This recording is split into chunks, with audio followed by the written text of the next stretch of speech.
আজকে জানবো আগের ক্লাসে আমরা দেখেছিলাম কি না একটা টেক্সটের ওপর টেক্সটকে কীভাবে ফরম্যাট করেছিলাম, অর্থাৎ টেক্সটের উপর বিভিন্ন শ্যাডো দিয়েছিলাম কিংবা স্ট্রোক কালার দিয়েছিলাম, ঠিক তো? তো এবারে আজকে দেখে নেব কি, আজকেও নিউ অপশানে ক্লিক করলাম। একটা ইমেজ সাইজ যেটা দেয়া আছে, প্রি ইমেজ সাইজগুলো, ওই সাইজগুলো থেকে বিভিন্ন সাইজ আমি একটা সাইজ অ্যাডজাস্ট করে নেব। ওকে করলাম। রেজুলেশন 300 দেব, বলেছি কারণটা আগের ভিডিওতে। তো ওকে করলাম। ওকে করার পরে টেক্সট নিলাম। টেক্সটে আমি লিখবো আজকে কিছু। টেক্সটে লিখছি বাংলাতে শিখুন। ওকে, তো বাংলাতে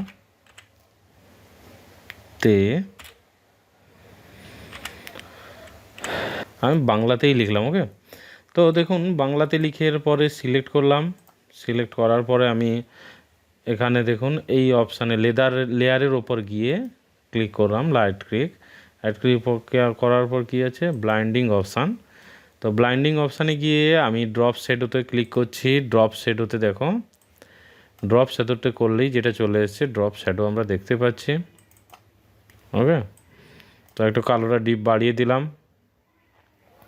সাইজ যেমন আছে থাক, ডেপথটা বাড়িয়ে দিলাম। ওকে, তো মোটামুটি ভালো লাগছে। এরপর স্ট্রোকে যাচ্ছি। স্ট্রোকের ওপর ডবল ক্লিক যদি দিই, স্ট্রোকের ওপর ডবল ক্লিক করে এখানে সাইজ বাড়াতে পারেন, স্ট্রোক নিতে পারেন, যেমন খুশি নিলাম। আমি স্ট্রোক আপাতত নিচ্ছি না, স্ট্রোকটা ঠিক আছে। এইরকম যদি হয়, কালার এখানেও চেঞ্জ করা যায়। কালার ওভারলে রয়েছে, ওখান থেকে আমি একটা কালার চয়েস করে নিচ্ছি। সাপোজ এই কালারটাই চয়েস করলাম। ওকে করলাম। তো দেখুন চলে এসছে। এবার আজকে যেটা দেখাবো আপনাদেরকে, ব্যাকগ্রাউন্ড রিমুভ করব কিভাবে, ব্যাকগ্রাউন্ডকে রিমুভ করব কিভাবে, একটা পিকচার থেকে ব্যাকগ্রাউন্ড রিমুভ করব কী করে। দেখুন ফাইলে গেলাম, আমি ওপেনে ক্লিক করছি। অবভিয়াসলি একটা ছবি রয়েছে আমার এখানে, অনেকগুলো ডাউনলোড করা, আপনাদের যদি থাকে নিয়ে নেবেন। ওকে করলাম। দেখুন এই ছবিটা নিয়েছি। তো ছবির কোয়ালিটির উপর কিন্তু কিছুটা নির্ভর করে। দেখুন এই ছবিটা নিয়েছি, নিয়ে আমি আপনাকে কাজ করে দেখাচ্ছি। এখানে কি করব, ম্যাজিক ভ্যান টুলে ক্লিক করলাম। সিলেক্ট হয়ে গেছে দেখুন। ওকে, তো ডিলিট মারছি।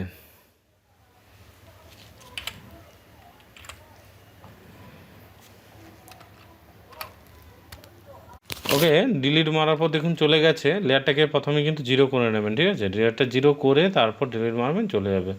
দেখুন আমি বড় করে দেখাচ্ছি জিনিসটাকে। এখানে কিছু থেকে গেছে, তাহলে এখানে ক্লিক করলাম। ক্লিক করে ম্যাজিক ভ্যান নিয়ে তারপর ডিলিট মারবো। ডিলিট অপশানে মারলেই চলে যাবে।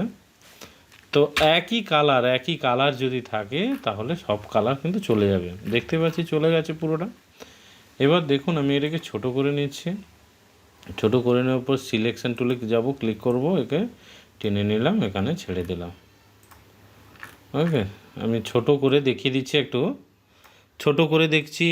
দেখো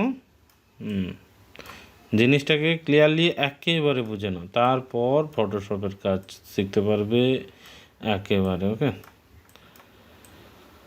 তো এইভাবে নিয়েছি, বড় করে নিলাম, দেখছি বড় করে নিয়েছি।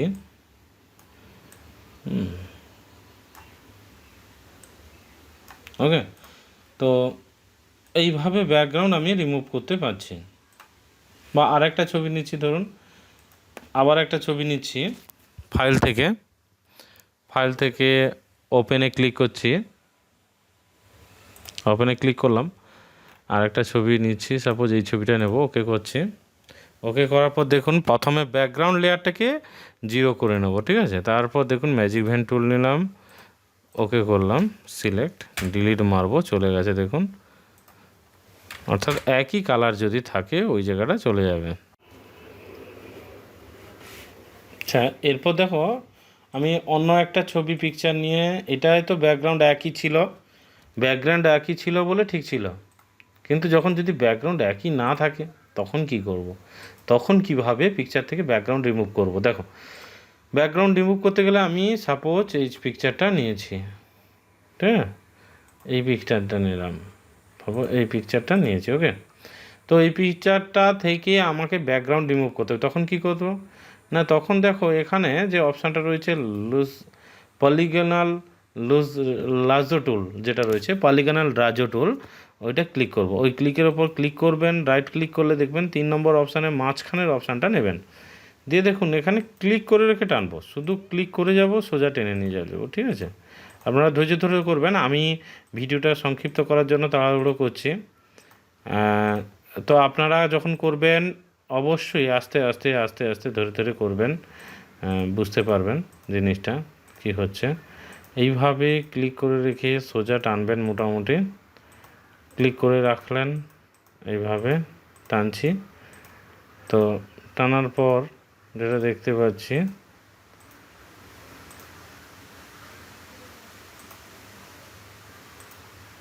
ওকে,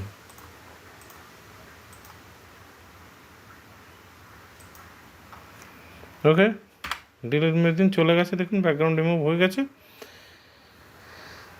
এইভাবেও ব্যাকগ্রাউন্ড রিমুভ করা যায়, অর্থাৎ আমি দেখতে পাচ্ছি কি 2 প্রকারের ব্যাকগ্রাউন্ড রিমুভ করলাম। এক প্রকার দেখলাম একই কালার যদি থাকে, ম্যাজিক ভেন টুল নিয়ে ক্লিক করে দেবো, ম্যাজিক ভেন টুলে ক্লিক করে ডিলিট মেরে দেবো, চলে যাবে।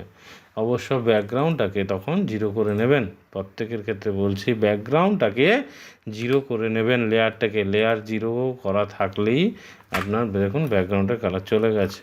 ওকে, তো এইভাবে আমরা কি করতে পারি, ব্যাকগ্রাউন্ড রিমুভ করতে পারি, পিকচার থেকে ব্যাকগ্রাউন্ড রিমুভ আরামসে করতে পারি। ওকে, আরও একটা পিকচার নিয়ে দেখাচ্ছি আমি। সাপোজ ওপেনে গেলাম, আর একটা পিকচার ভালো করে নিচ্ছি, পিকচারটা এই পিকচারটাই নিলাম। ওকে, দেখে নাও, আরেকবার কাজটা দেখিয়ে দিচ্ছি। তো পিকচারটা নিলাম, প্রথমে পলিগনাল লেজার টুলটা ক্লিক করব, পলিগনাল লেজার টুল মাঝখানে যেটা অপশান রয়েছে, আমি দেখো ক্লিক করে যাচ্ছি, হচ্ছে ক্লিক, বুঝতেই পারছো।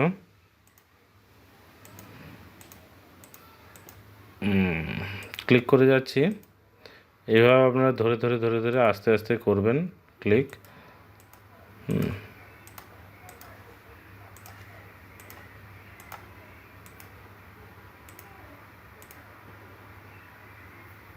ওকে,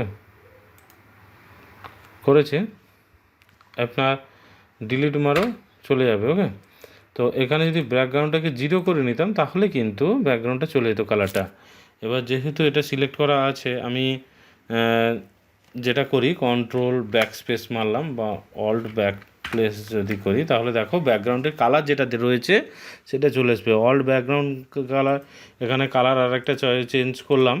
ওকে, এই কালারটা চেঞ্জ করেছি, চেঞ্জ করার পর দেখুন অল্ট ব্যাক স্পেস মারলাম, কালার ব্যাকগ্রাউন্ড রিমুভ হয়ে গেছে, পুরো ক্লিয়ার জিনিসটা। তো এইভাবে আমাদের ব্যাকগ্রাউন্ড চেঞ্জটা আমরা করতে হবে, ব্যাকগ্রাউন্ড রিমুভ করতে হবে প্রত্যেকটা ক্ষেত্রে, ব্যাকগ্রাউন্ড রিমুভ করলে তবে গিয়েই হবে। ওকে।